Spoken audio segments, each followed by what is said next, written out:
Hi and welcome to my channel. Thanks for joining me today. I am talking about what to do when you are in no contact with your specific person. This is a really important topic for me. It's something I've been through many times and I've struggled with until I found these teachings from Neville Goddard about the law of assumption, and they've really helped me deal with these situations in a whole new way, and that's what I want to talk about today. So I'm Hedley Dorenzi. I am a qualified life coach, adult educator, and author.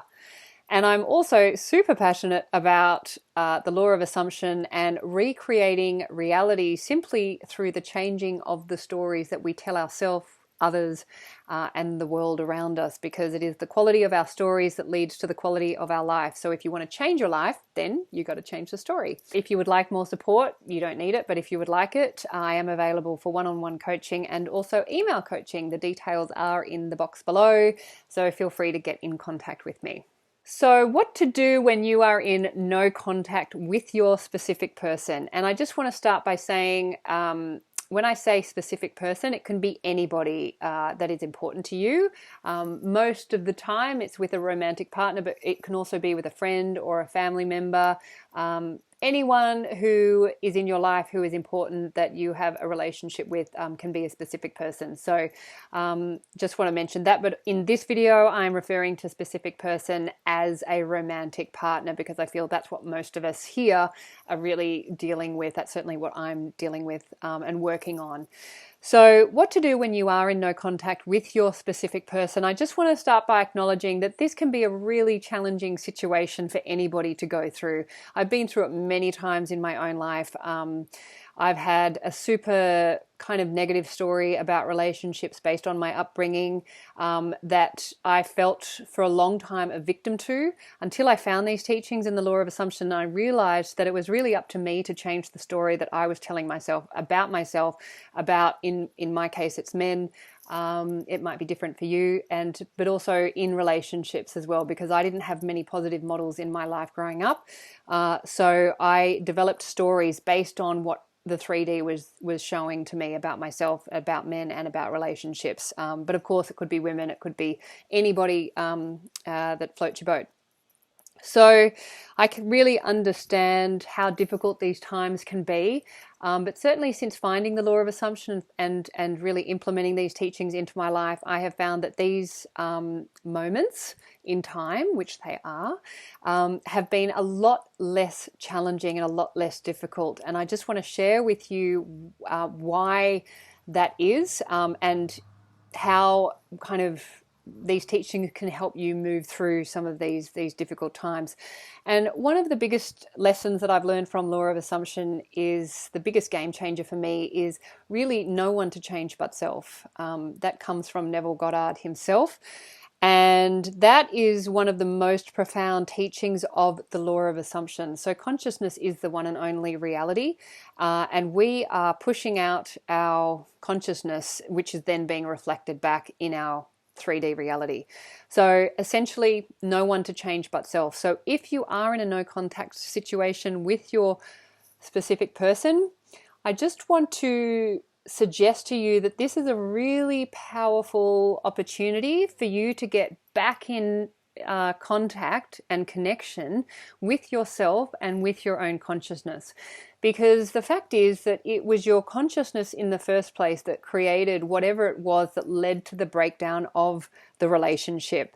And in my experience, working with the creation of a new story and then bringing that new story in the form of a new partner and a new relationship, which was amazing to begin with. What started to happen as the relationship started to unfold was the old story started showing up.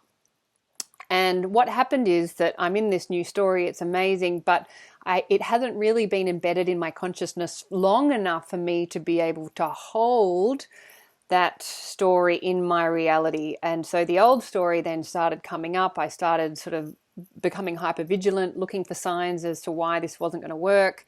And sure enough, things started to spiral, and then they blew up, as they tend to do when the old story gets a hold of you. But this time I was able to recognize that this is nothing to be afraid of. This is just my journey through my story, my movie, and I am the creator of my reality, and I get to decide how this story plays out by using the power of my imagination and my consciousness to create that. So I understood I'm no longer a victim to my 3D reality, and that's also something I want to share with you. You are not a victim to your situation. This is just a moment in time, but it is a useful moment for you to use to get back to yourself and to get back in touch with the consciousness that one created the situation, and then also the consciousness that you need to be in contact with to create the new story once again. So how do you actually do that? Well, obviously the default is to want to reach out and fix something in the 3D. There's nothing wrong with that. If you've behaved badly or you've reacted in a way that you're not really proud of, you can absolutely reach out, apologize. There's no rules with this. Essentially, you're the creator of your reality. You get to decide the rules. You can absolutely go outside and try and fix it in the 3D. But I would say that that's not the most effective strategy, and it's not one that's going to sustain you in the long run. So if you have kind of gone out and tried to fix it and feel like you've made it worse, again, it's okay. Everything is repairable because you're the one writing the story. So what I would suggest though is you just take a step back. There is nothing wrong with time and space and just the opportunity to just breathe and come back to yourself and to reconnect with you, because really it's you up against you.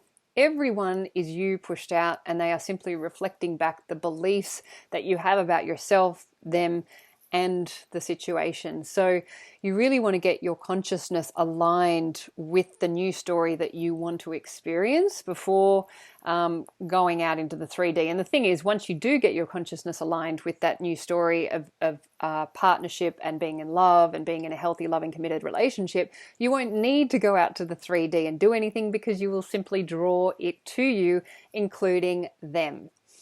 So how do you actually get back to yourself when you are in no contact with your specific person? Well, really, you want to take your attention off them.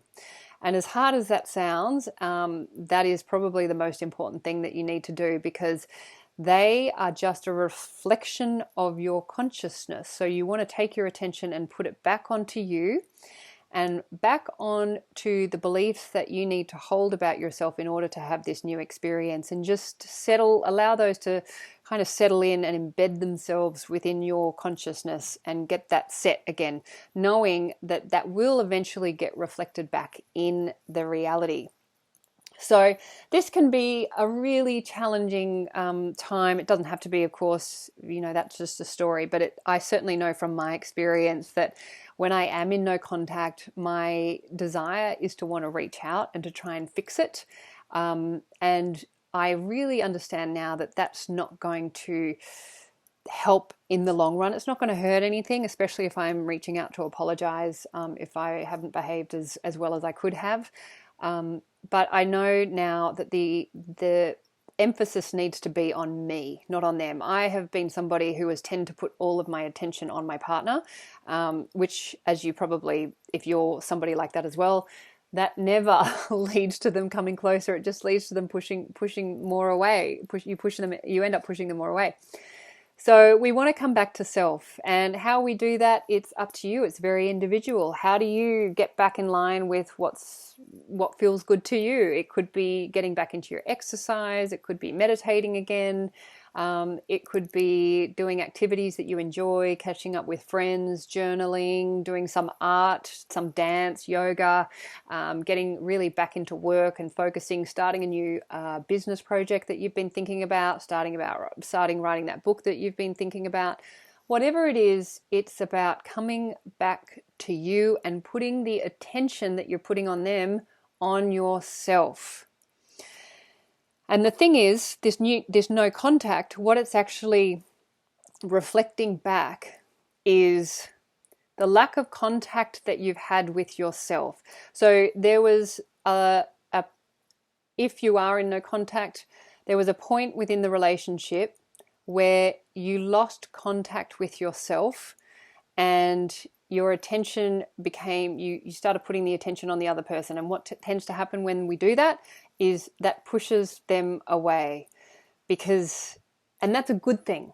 And I'll tell you why that's a good thing, is because that's trying to help us, remind us to put the attention back on us. Of course, we don't know this, we haven't been taught, so we just keep reaching out, trying to kind of grab them and pull them back, and they just keep kind of moving further and further away. If we're able to stop and see that them moving away is really a reflection of us moving away from ourselves, then we can kind of draw a line in the sand and say, oh, I can see what I'm doing now. I'm putting my attention on them when I actually need to be putting the attention on myself, and I need to bring my consciousness back in line with myself and the stories that I'm telling.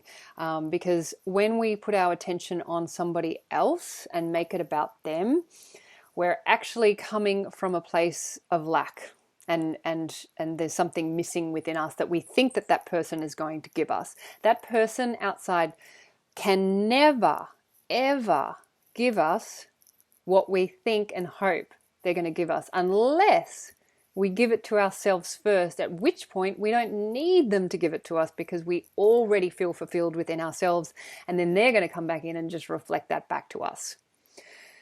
So we need to get into the mindset and the understanding that relationships with specific people are simply reflections. Our specific person is always and only reflecting back our own consciousness, and they will never give us anything that we have not first given ourselves. So if you are not getting something in your relationship and that has caused you to create some kind of drama that's led to no contact, this is your opportunity to get in touch with that. What is it that you are looking for in this person? And start to give it to yourself. So I want to give you an example. One of the things that I find myself doing in relationships is I give a lot of compliments.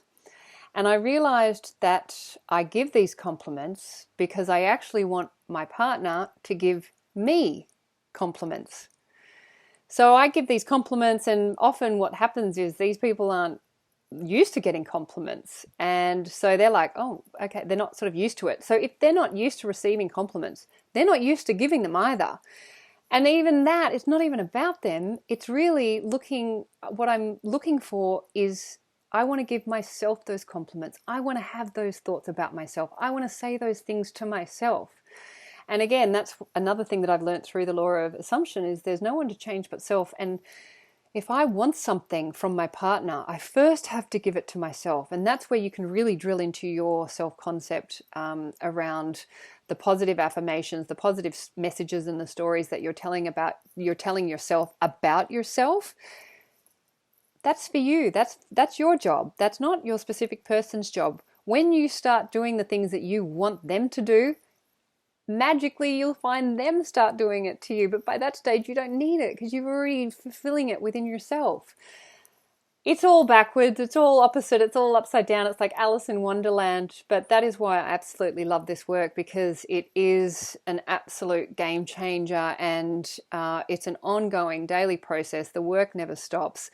So that's why I'm going to keep doing these videos, because I love this work, and it really has changed my life and continues to. Even though there are still lots of challenges to navigate, I now feel like I have a compass and a way through some of these challenges that in the past have felt really difficult. So that's why I'm here, and I want to offer that to you as well. I hope you found this video helpful. If you have liked it, please subscribe and share it with your friends, and I look forward to seeing you next time. Thanks. Bye.